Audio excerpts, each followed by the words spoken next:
Saat itu mereka tidak tahu siapa yang dimaksud. Tapi setelah mendengar bahwa nama Muhammad terukir di dalam patung Buddha, Master Ching Yun merasa inilah saatnya untuk membuka mata. Beberapa biksu mulai membaca Al-Quran secara diam-diam. Sebagian lainnya berdiskusi panjang malam hari. Perubahan mulai terasa. Bukan karena mereka merasa harus meninggalkan ajaran Buddha, tetapi karena mereka mulai menyadari bahwa kebenaran itu bisa saja sudah lebih dulu menghampiri mereka, namun selama ini tersembunyi di balik sejarah. Sementara itu, tim ilmuwan melakukan penggalian tambahan di area sekitar patung. Mereka menemukan jalur bawah tanah kecil yang menuju ke ruang lain di sisi timur struktur patung. Di ruangan itu, mereka mendapati sebuah struktur berbentuk makam kuno yang belum pernah dibuka. Setelah melalui proses pemindaian dan pembersihan, makam itu memperlihatkan sebuah batu nisan yang tidak biasa. Di batu tersebut, terukir tulisan dalam bahasa Arab dan Tionghoa kuno secara berdampingan. Dalam bahasa Arab tertulis, "Inilah makam Zulkifli, seorang hamba yang sabar." Kejutan berikutnya tidak bisa dihindari. Nama Zulkifli langsung mengacu pada salah satu nabi dalam Islam yang dikenal sebagai nabi yang sabar dan adil. Sementara, dalam bahasa Tionghoa, tulisan yang tertera menyebut nama Fozugongzi, istilah kuno yang merujuk pada seorang manusia suci yang kemudian dianggap sebagai Buddha. Diskusi semakin panas di kalangan ilmuwan. Sebagian besar mulai yakin bahwa Zulkifli yang dimaksud dalam Al-Quran kemungkinan besar adalah sosok yang selama ini dikenal oleh masyarakat timur sebagai figur spiritual penting, bahkan bisa jadi sebagai cikal bakal dari konsep Buddha sendiri. Hal ini tentu saja sangat kontroversial, tetapi bukti-bukti yang muncul mulai mendukung kemungkinan tersebut. Ketika Xi Jinping menerima laporan akhir sementara dari tim ilmuwan, ia memutuskan untuk mengunjungi Leshan sekali lagi.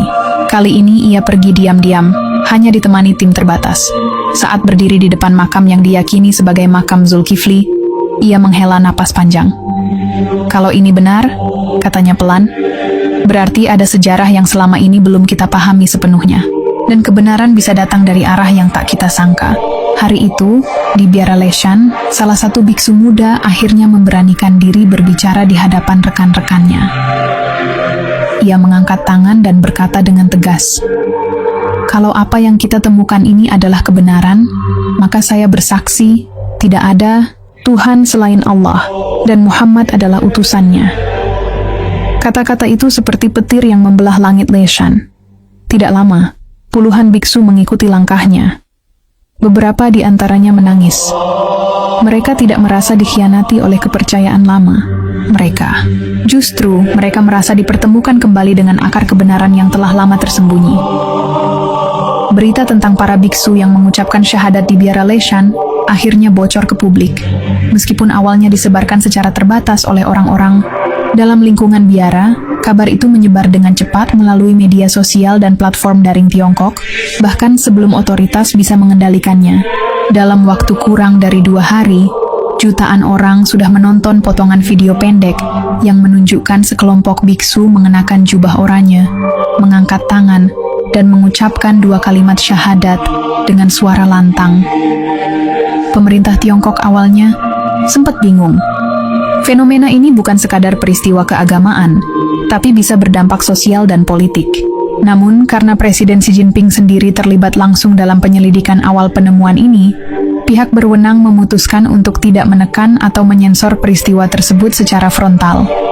Sebaliknya, mereka mulai membentuk tim ahli untuk memantau, mempelajari, dan memberi penjelasan resmi mengenai apa yang sebenarnya terjadi. Dalam sebuah pertemuan tertutup di Zongnanhai, para penasihat budaya dan ilmuwan melaporkan perkembangan terbaru. Salah satu laporan disampaikan oleh Profesor Li Chen, seorang pakar sejarah Timur Tengah yang sudah lama meneliti hubungan kuno antara Asia Tengah dan Timur.